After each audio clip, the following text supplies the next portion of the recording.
தேரையை வைத்தவர் நீர், அதற்குள்ளும் ஜீவன தந்தவர் நீர்.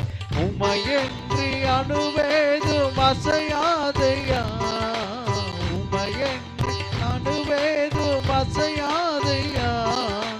துணையின்றி உயிர் வாழ முடியாதையா, உம் துணையின்றி உயிர் வாழ முடியாதையா.